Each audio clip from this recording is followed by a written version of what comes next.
central defensive defenders, and two centre backs. You've got your full backs who push up, which basically creates like a bucket type formation, and then in the centre, protecting those two centre backs is Kobe Mainu, and for a young kid, that's a lot on his shoulders to do, right? Casemiro struggled with that role on his own.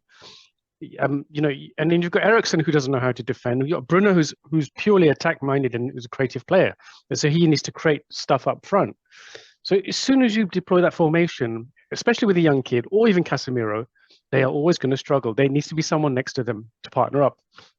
And I know we used to have two CDMs or two pivots with McTominay and Fred, and we were always bottom heavy in terms of we had a purely defensive team, and we always struggled. Do you remember those seasons that we always struggled to create stuff?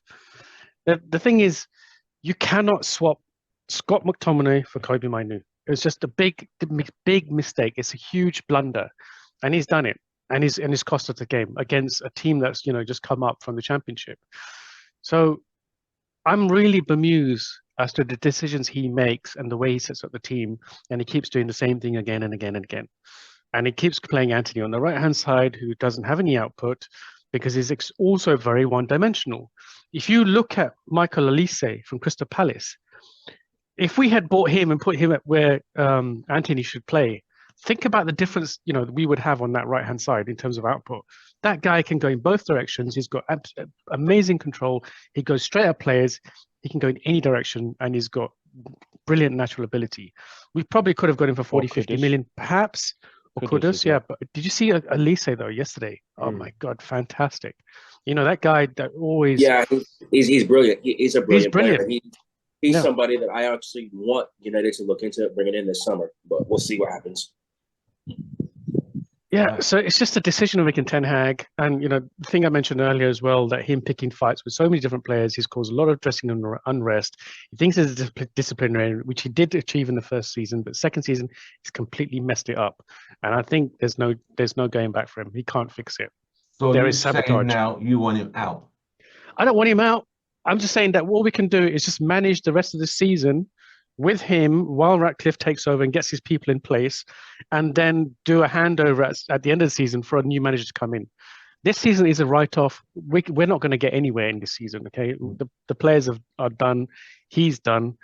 Ultimately, the decision lies with Ratcliffe. Ratcliffe says that he has to make the final say as to whether Ten Hag stays or goes.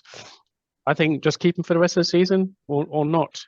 It doesn't really make any difference, because with our performance, if you saw those our expected attacking ranks, we're right at the bottom of the table for everything. Really, we should be in about 14th or 15th place at the moment. So, all right, can I ask a question on this right now? So for me, I am torn right now between Ten Hag in or Ten Hag out. Right. Would you like to give him maybe another transfer window or two with a proper footballing board ahead of him, or not even at no more money for this guy? Absolutely not. No more money for him. Absolutely not. So let's look at who he's brought in. For the show started? Exactly. Look at the signings that have come in. That tells you everything.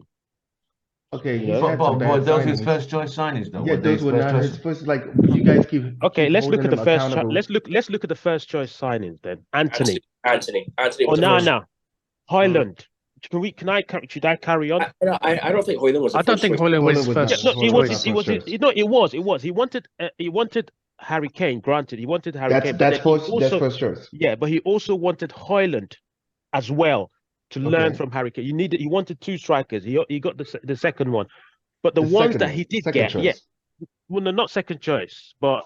Anyway, it doesn't matter. He still brought him in. Anthony was a big mistake. Anthony was number one. Yeah, it's a big mistake. Nobody's disagreeing with that. Anthony was a big mistake, right? But if Anthony didn't work out, wasn't Sancho also a big mistake? Sancho came before Ten Hag. So I'm talking about yes, he had made a few mistakes, right? But there was a mistake before big mistakes. He's dealing with a lot of mistakes also that were there before he got there. And then on top of that, of his mistakes. And then on top of that, he's dealing with a massive injury. Like who else, right? I'm not saying that he didn't mess up yesterday. Yesterday was all him. The substitution that was diabolical. I could not understand. Yeah, me and Joe were like, what the F? Joe, how many times have you said that this game is on him? How many times have you said? You've said that like 5 times over the last last month. Yeah, but how many games have we had? We have lost a lot more. I've seen you in the group or here where you've said that is on Ten Hag. I think Joe, that is on Ten Hag. Yeah, look, I think Joe, you've got to come to the realization this is his last season. You've got to come to the realization this is his last season. Then it's unfortunate, but it would be another season in which we did not fully back a manager, and we have this knee-jerk reaction. We've backed him. What are we? Listen, what are we in such a hurry for? What are we in such a hurry for? Right? What do we want to do? We're in a hurry to watch good football. Do we want to make top 4? Is that what it is? Are we ready to make top 4? Do you enjoy watching his games? Do you enjoy watching his games? Because I don't. I have not. Wait, but I still watch them. When was the last time you enjoyed Manchester United? A couple of weeks ago when we won. Who was that team that we beat quite convincingly? I think it was the best game of the season. We have not played good football. We had a good last season. Last season was okay. We did all right. We had a decent, it was. And I thought we were going in the wrong direction, but he's had too many fights with too many people that has caused so much disharmony at this club, and he's responsible for a lot of those issues. Listen, man, we already did the manager that got along with everybody. That ain't fucking work. There is clearly a mental issue at this club.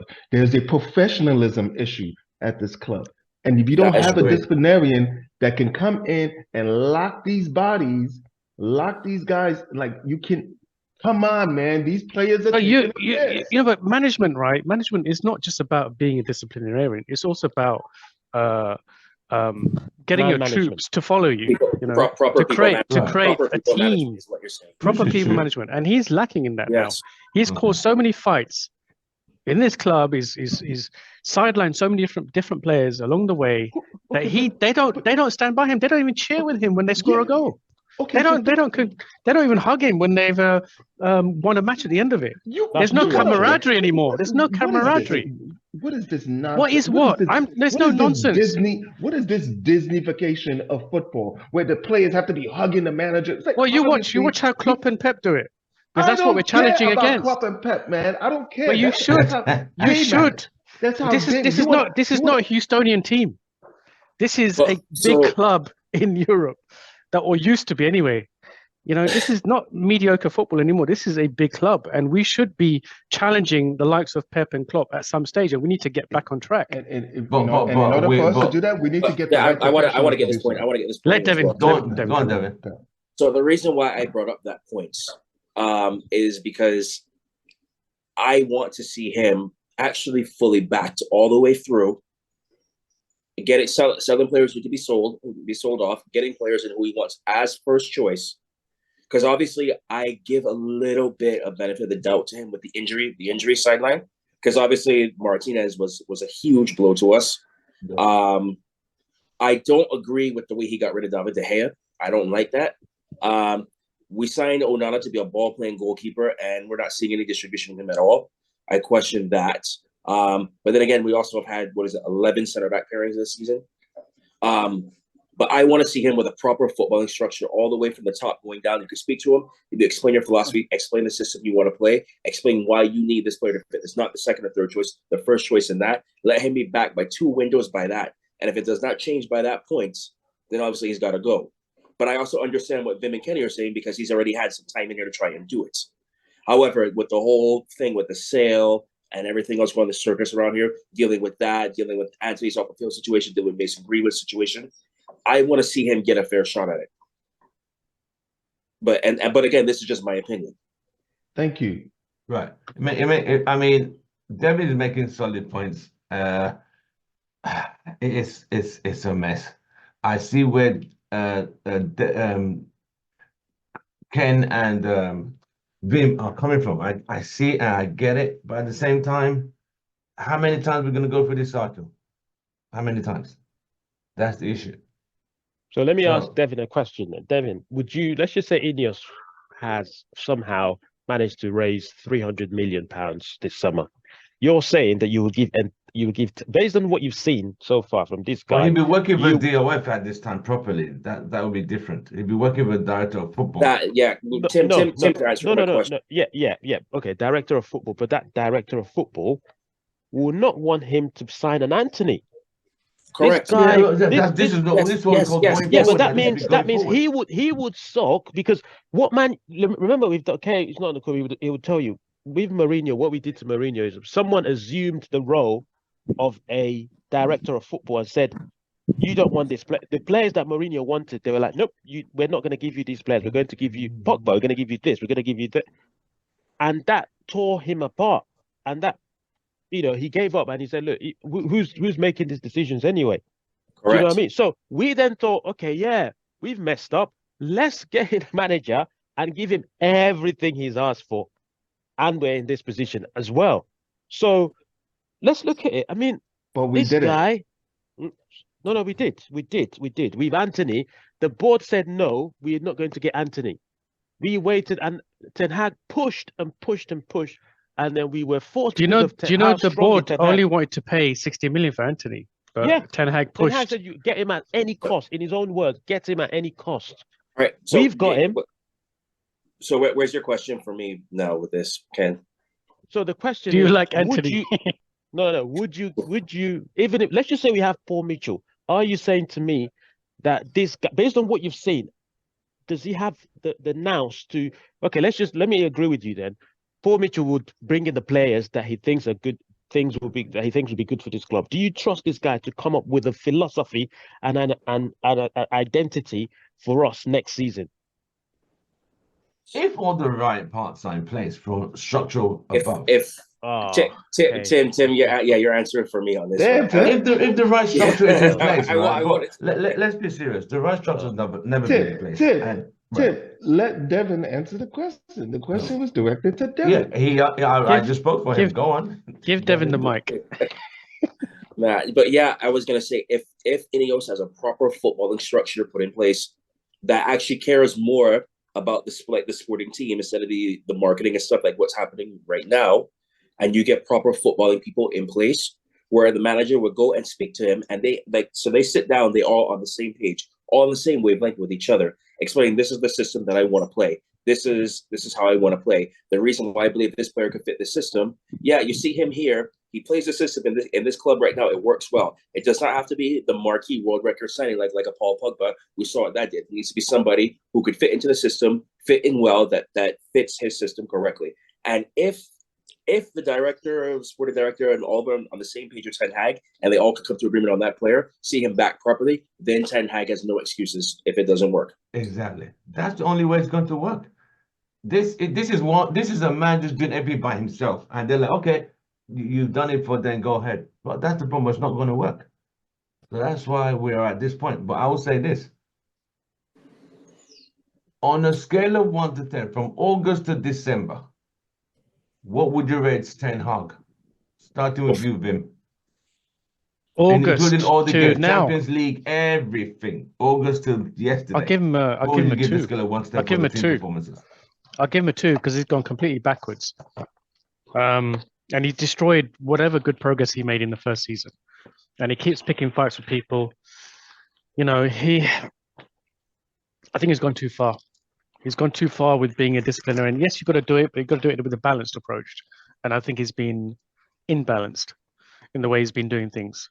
It's not Mickey Mouse. No, it's not Disneyland or whatever. But you've got to create a team around you, and you've got to be part of that team. You can't be them and us, management and players.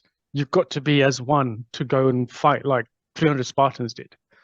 Otherwise, there's nothing. You're gonna be crushed. You're gonna have. I'm sorry, but that's my philosophy. That's how I would do it, and that's how I believe football should be played, and that's how I see successful teams do it.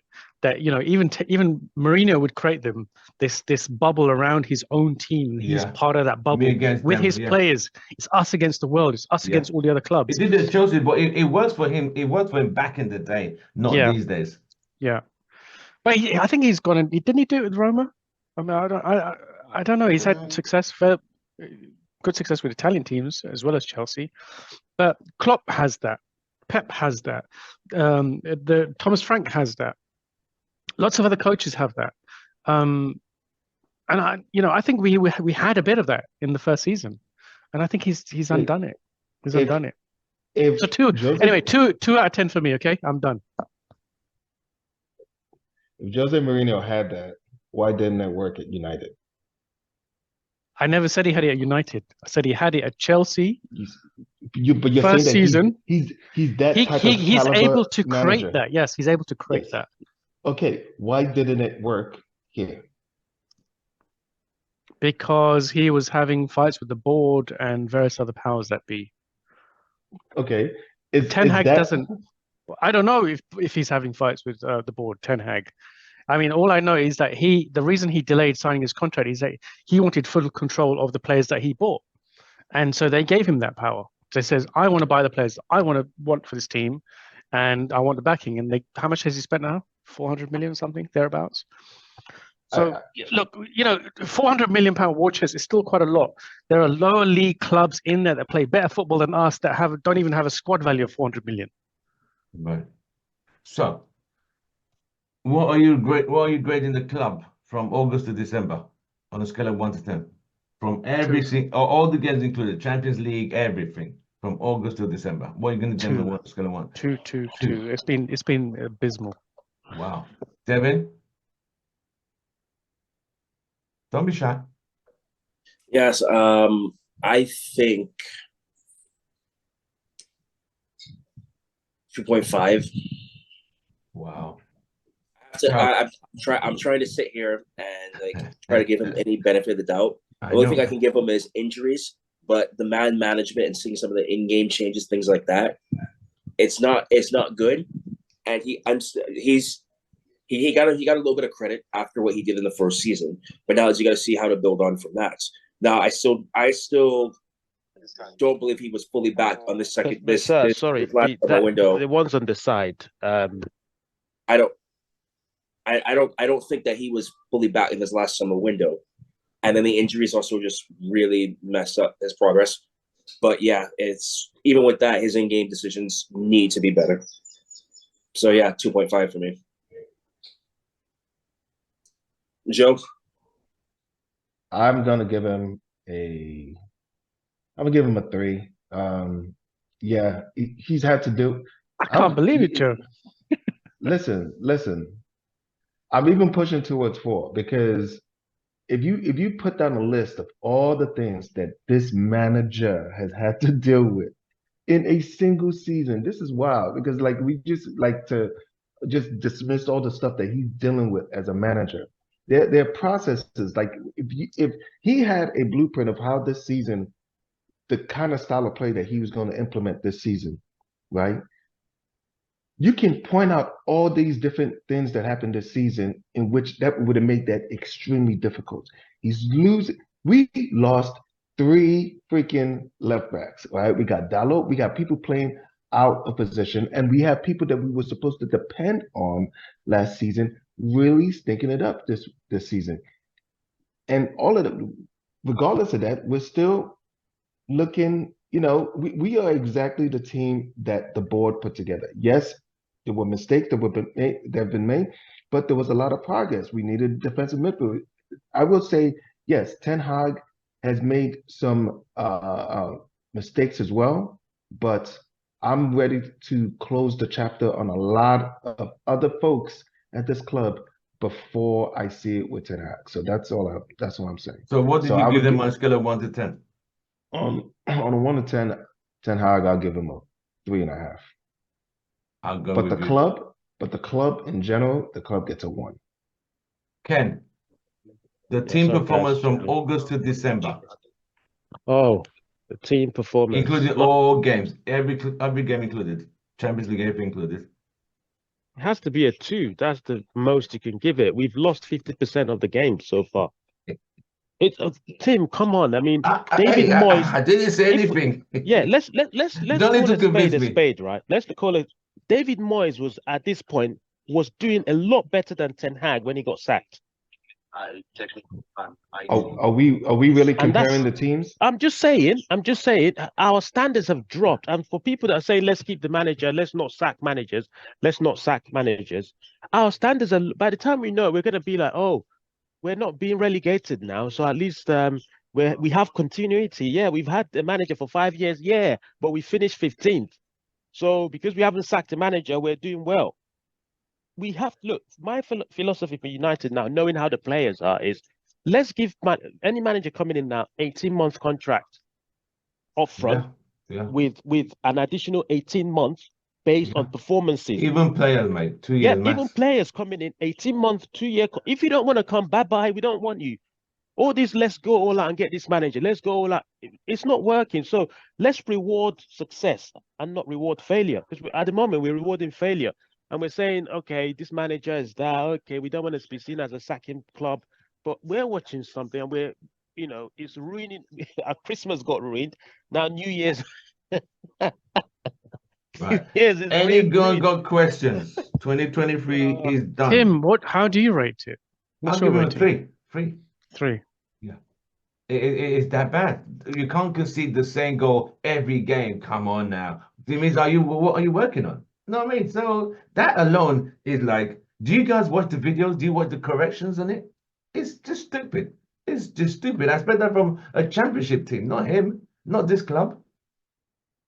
Can anyone understand why Reguilón keep cutting the ball back and there's the same goal against who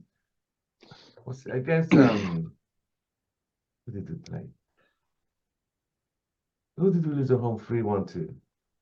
I can't remember. The same goals we conceded. Was it Bournemouth? Same way. I can't remember. Was it Bournemouth? Might have been. Where Solanke just decided to show off against us. Who was it? I think it was. It doesn't matter anyway. But yeah, we keep doing it. Right. Can you guys hear me? Yeah, we can hear you. I was going to ask, does anyone have an understanding as to why Reguilón was on the bench until the very last minute when Dalot's played as left back and Wan-Bissaka's right back? If we've got a specialist left back, why didn't we play him as a left back? Dalot doesn't fit well into the left back position. I don't understand that. Anyone? I cannot figure out Ten Hag's substitutions at all right now. Every time I think I got something figured out, he does something completely different, and I don't know. I would imagine it was because of injury. All of our left backs have been fucking biscuits, freaking this entire season. So that could have been just a management thing, because it makes no sense to put Dalot. Dalot is clearly not the best choice on the left back because he's being forced to do so because of injuries. That I don't know how many times I gotta say it, but I have a question for everyone, right? With everything we've seen over the last 10 years, do you truly believe that it is possible for a manager to come in and turn us around within a season and a half? With the new sporting management coming in, we'll see. But before that, absolutely no chance at all. I thought Ten Hag was doing that last season. I thought he was turning us around. I really did. It was my fear going in, because we've seen this with the Glazer ownership all too many times. It's like the season, the manager comes in, they give him a little backing than before. He comes and does really successful, and then they slowly start giving him less and less from what they had before. Or it's like if we don't qualify for Champions League, it seems like their ceiling and what's successful is finishing top 4 to get Champions League money coming in. Like they don't want to spend the extra money to actually truly make it title contenders because they're just content with the Champions League money coming in. So I have a problem with that. But yeah, before Ineos coming in, that structure, not a chance. Yeah. Thing is, we've lost around 50+ million revenue now by dropping out of the Champions League at this stage. Oh well, yeah, fine. Yeah, the audacity of them to think that we're going to make it all the way to the quarterfinals and they didn't back the manager properly. Yeah. The thing is this something that somebody can turn around in a year and a half? Anybody. Since we're calling for the Depends manager what your to be benchmark sacked. is for turning it around to what? To qualify for top four or to win the league? I mean, okay, so you're asking for the manager to be sacked, right? All the reasons No. I as to didn't say that. I didn't say that. I said Ten Hag has gone backwards. Basically, he's ruined it. He's ruined it for himself. I think this is his last season. That's what I'm saying. I'm not saying he should be sacked now, because I don't think anyone can do anything right now with this team. I'm saying this is his last season. But you're saying, yeah, you're saying that he shouldn't be allowed to continue, right? Well, what is he on? A 3-year contract, 4-year contract? We could cut it 1 year short. Yes, that's what I believe. So you're saying at the end of the season, I say at the end of the season, he should not be. Well, yeah, but I'm not calling for his sacking right now. Some people are calling for his sacking right now. I'm not. Okay, so you're saying that he's already been given unless he turns it around himself. But I think he's done too much damage. What's turning it around for you? Get the team back on track. Get the team fighting for him. Show that they care for him and they play for him. But I don't see that anymore. I haven't seen it at all this season. They don't play for him. Enough. They are good enough. They're better than probably at least 10 teams in the league at the moment in terms of the quality and talent we have. We are better than Nottingham Forest. We have got a lot of talent in our squad. We just don't know how to deploy them, or he doesn't know how to get the best out of them. Same thing we said, Joe. Remember which is that where he's failing.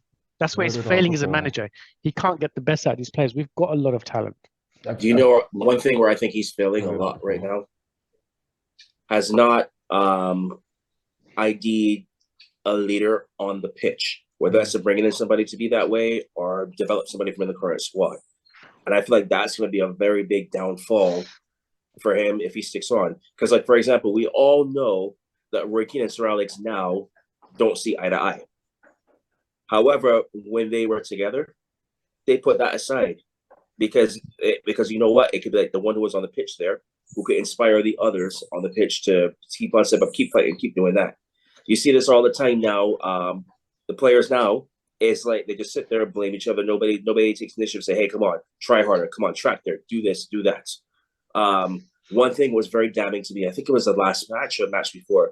You remember when Kobe Mainoo made the mistake that led to the goal and not one senior player came. So they say, hey, shake it off, man. You do this, you'll get better, things like that. That to me showed like a serious lack of leadership right now. Yes, we all know Bruno Fernandes can be a great individual player.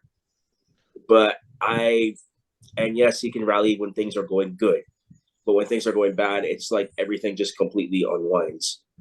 And we need that proper captain on the pitch. So I think that needs to be the next signing over anything else. As badly as we need other positions, we need a proper captain on that pitch first. Good point. That is a good point, Devin. Let's go around quickly. Who wants him out by end of the season? After the season, you want him to remove? Bim.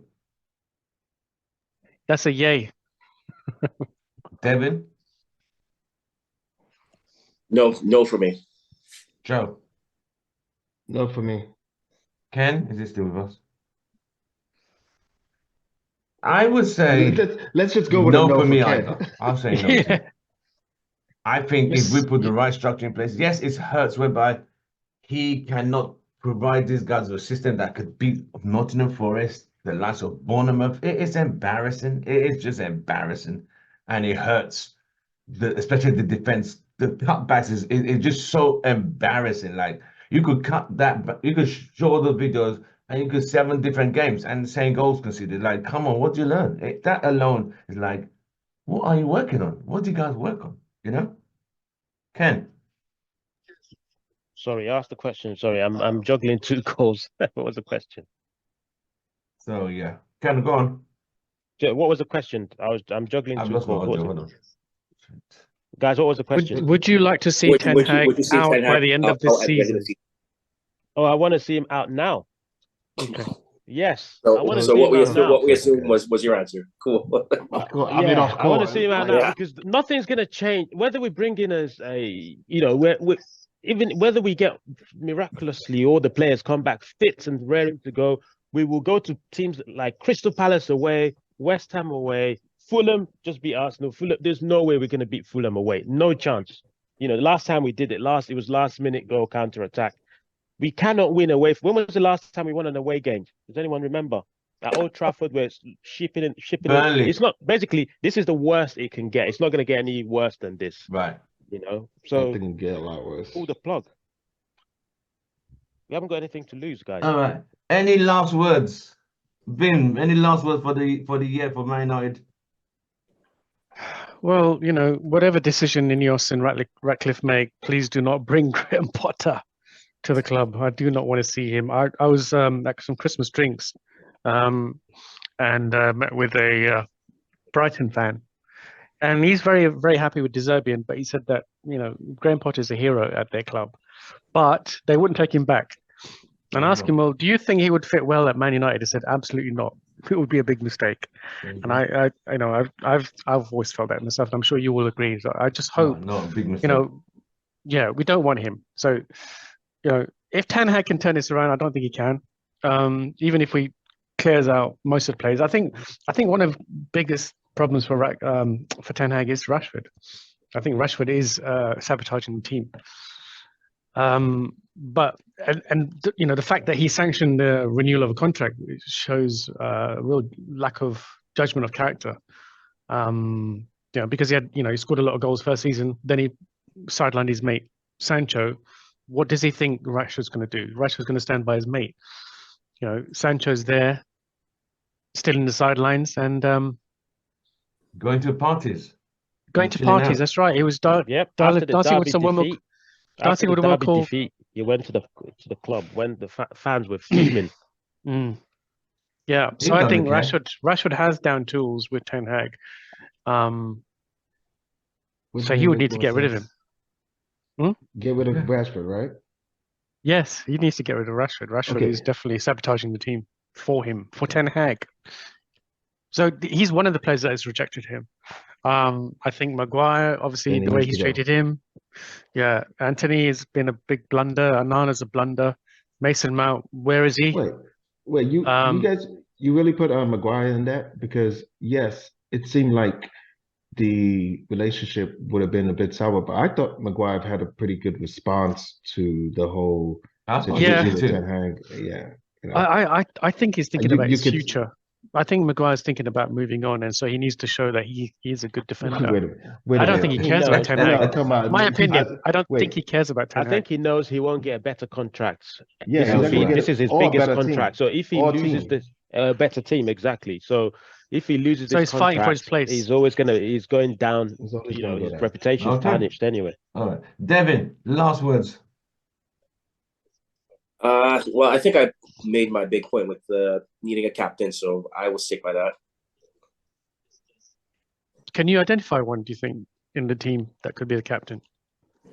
None. No one. The above. No Yeah, one. nobody, so you got to bring in somebody. No, there's no captain material. That captain armband. Martinez? Lisandro Martinez? As soon as you give it to him, he'll start playing badly. So yeah, just it's hard because at this point we should just give it to Donny Van de Beek. At the end of last season, I would have been very adamant for Castro getting the armband. I would have been so adamant for Castro getting the armband after last season, and then the injuries and just seeing how the form just dropped between last season and this season. It was just like, what is going on there? But didn't ETH fall out with Casemiro and Varane as well? Says who? Allegedly, the one Casemiro allegedly. Yeah, I don't know how true that is. I think Casemiro, not sure, but Varane, I'd say yes, because obviously Varane, you know, you put him on the bench, you know, when he was fully fit, playing Evans. But hey, my final word is: Are we gonna beat Wigan? Are we gonna beat Wigan, a lower league in the FA Cup? Yes, we're gonna beat Wigan. Yes, they're gonna show up for that and then lose the game after. Okay. Yeah. Yeah, we should beat Wigan, but aren't we playing Arsenal soon? No, we have Spurs. We got Spurs on the 14th. Spurs at Old Trafford. Actually, we might actually win that game because they don't have Son. So Son is gone on international duty, right? But will James Maddison be back by then as well? Probably not. So what is the international duty that Son is on then? Because I know the AFCON's on. Asian Cup. So Asian Cup is running for the same amount of time as the AFCON. So they're running. I don't know if it's the exact same, but at some points in January they are going on at the same time. Right. Okay. Ken, last words for the year for Man United, please. Oh, terrible. I mean, let's hope the new year brings. Stay away from any bridges, Kenny. Stay away from bridges. Look at the mood, man. You beat Villa, but then you think, oh, they're gonna lose. But then you think, oh, you know what? Let's just see. Maybe, just maybe, this will be the turnaround.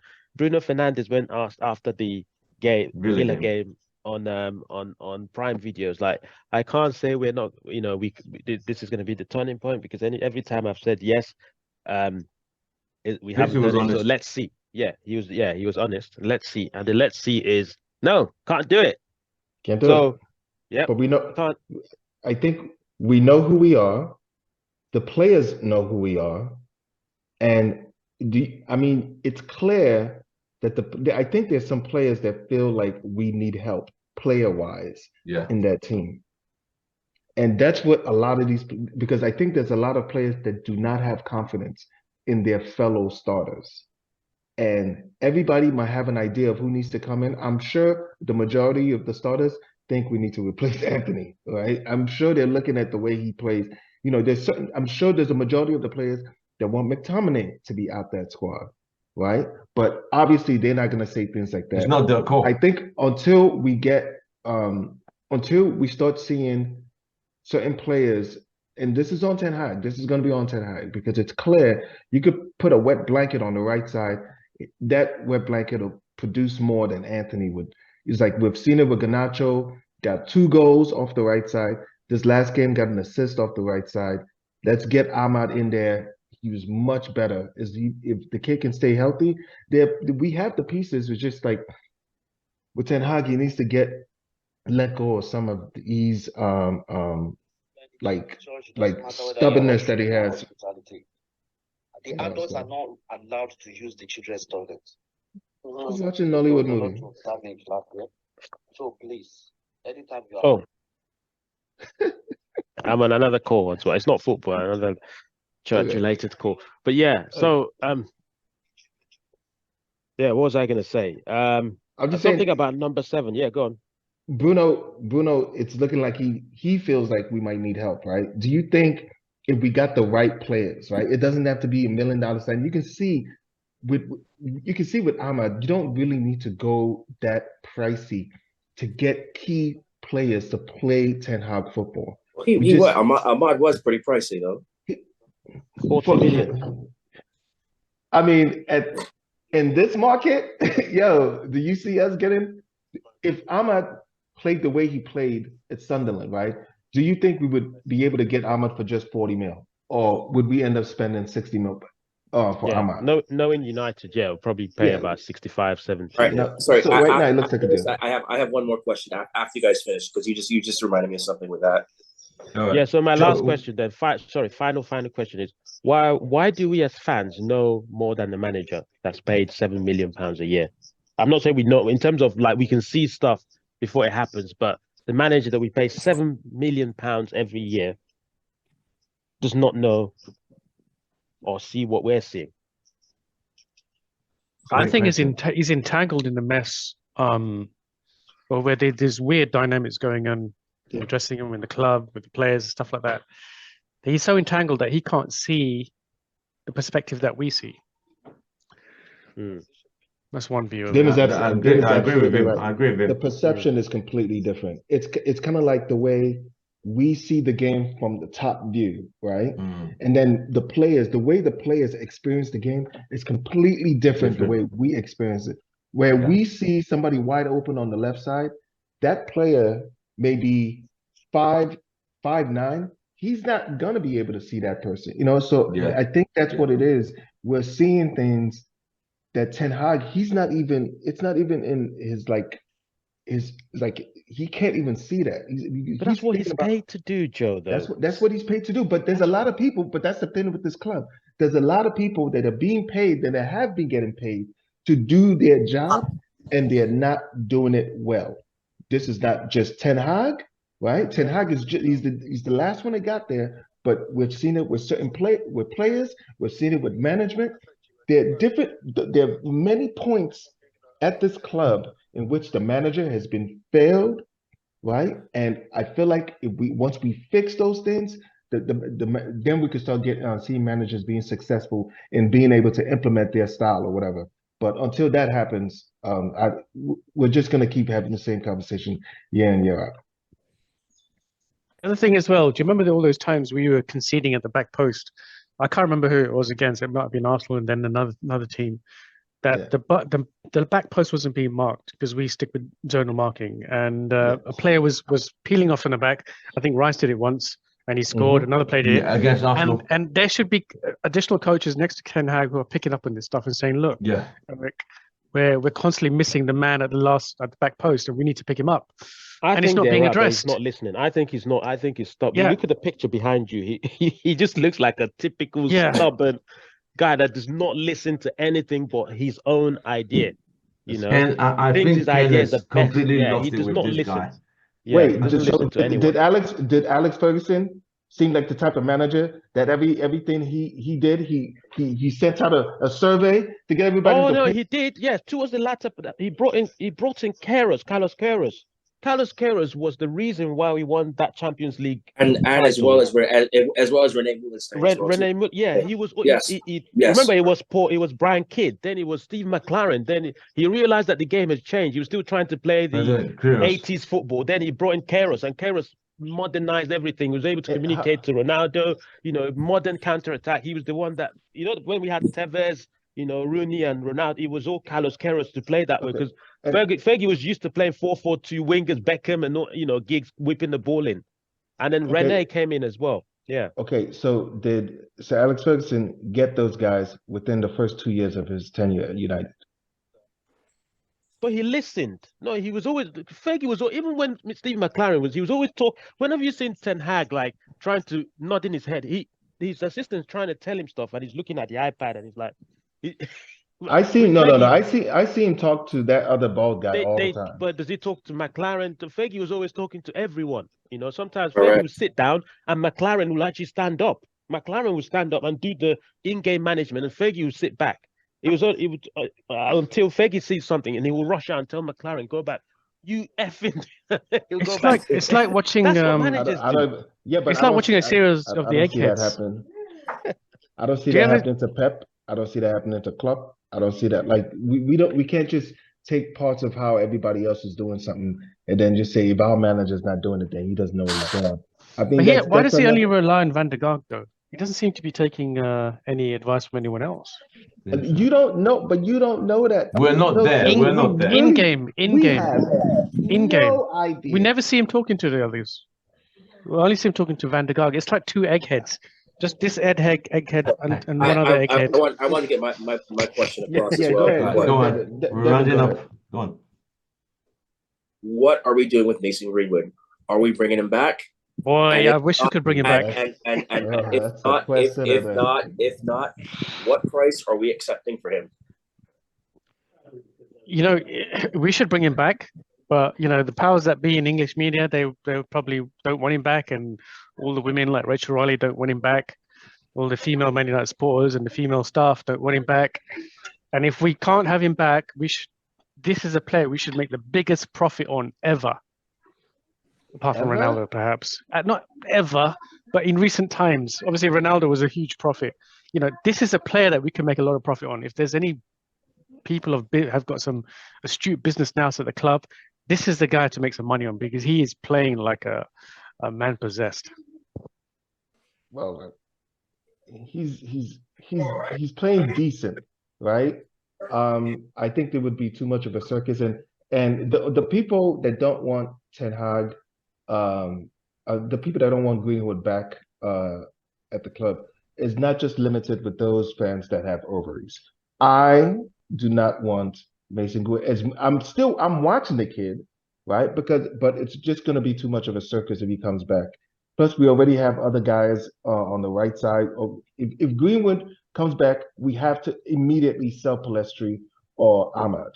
Right? Yeah, but what makes it a circus? It's the media, isn't it? It's the English media. The English media. It's not just we are a circus now on its own. and on its own. Like it's just going to be too much, So yes, we'll sell him, and I'd say maybe a good 50 mil would be good because he's been playing well, but he's not a man possessed. Look, that's me. Okay, that's theatrical, right? But I think he's playing really well. One at a time. He's okay. My number was 70 for selling. What? 7. No, How much? I totally agree with Joe there. And the reason being 70 million. Did you say 70 million? Yes, 70. Yeah. That sounds about right. The reason being is, have you seen what some of these other wingers have been going around for? Yeah, but Devin, 90 million for Anthony, right? And he's not as good. Devin, the only time you get 70 million for Greenwood is if you have Paul Mitchell and the Van Dam guy that's coming in as CEO, and we have that's the only time. These clowns, they can't even sell Maguire for 40, 50 million. They're not gonna get 7. Forget it. No way. Yeah, because we all know how this story plays out, where he goes for 45 million to some club and then absolutely balls out. They get the ridiculous offer for him, and we sit back like, yeah, great. That's just the state of the club. I'm not saying that in this market he's not worth that much, right? I'm saying that I have zero confidence in our recruiting or back office to be able to even put 100%. That. They're probably going to use a freaking ChatGPT to put the contract together. I have no confidence at all. It's Ineos now. Things are changing. It's Ineos now. Yeah. Ineos. I have not. Ineos are in charge of all football operations as of now.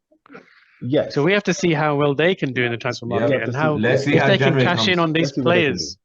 And let's see what they can do. Yeah, he's 22 years of age, and I think around 70 million is a good price.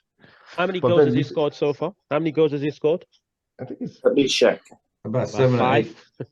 Yeah, it's not that much. For a while, he wasn't even starting to. They play him on both sides. They play him on the left side, play him on the right side. I think they're not fully. It's not really the kind of team that fully utilizes someone like Greenwood. But so he has in 14 appearances 3 goals. He scored 3 goals. Yeah, but remember he's also a winger, not a forward. He creates so much. He carries that ball forward. He creates so many chances. How many assists has he got? Let me see if I can pull up those stats as well too. Have you seen this? A few videos of how he's doing at Getafe. He's doing. Yeah, he plays a little bit like Elise. I got the stats. Yeah, so he's a scorer of great goals, but not a great goal scorer. That sums him up. So in 14 matches, he's got 3 goals and 4 assists. Yeah, that's not bad. 14 matches. Yeah, so you're talking a goal contribution every other game. Yeah, 14 games. Every other game, a goal contribution. And Getafe love him. Getafe and the fans, they love him. They adore him. They want to keep him. He scored more than Rashford.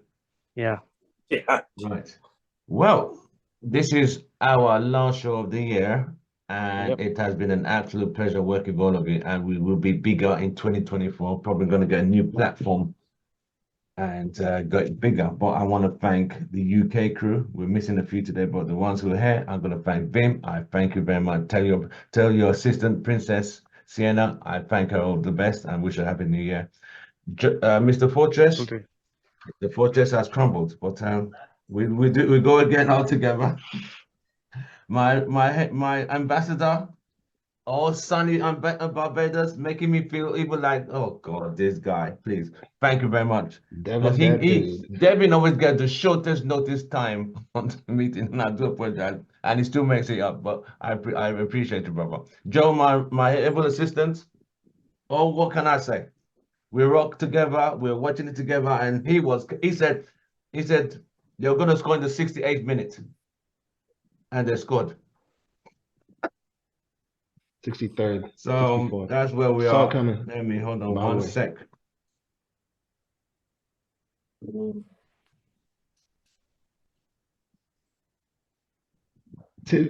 Tim's last broadcast has ended exactly the way. the way it's going to continue. Anyway, guys, have a happy new year. Whatever you Have a guys are happy doing. new year. I've had Yeah. some serious audio issues. That's why I've been seeing me going in and out, in and out. It's been a mess, but I'm finally going through this today. Oh God! But You just switched the camera to McTominay. Do you have the McTominay leadership your podcast right now? huh? What you say, David? The Glazers are shutting it down. The Glazers are trying to shut it down. Did you appoint Ed Woodward to manage all your affairs on this show? Yes, he gave me a discount, but I'm still considering how things are going to work out with him because it's getting on my nerves at the current moment in time. But happy new year to all. Have a nice one. We'll do all again Happy New Year, guys. on next Sunday. Happy New Year. Thank you very much. Don't forget to like, Thanks, share, guys. subscribe, and Happy New Year, guys. glory. Happy New Year. Cheers, all the best. Happy New Year, Take guys. care. Happy New Year, everyone. Man Man United. United. See you all Bye. I'll see you all next year. See ya. See you next year. Cheers.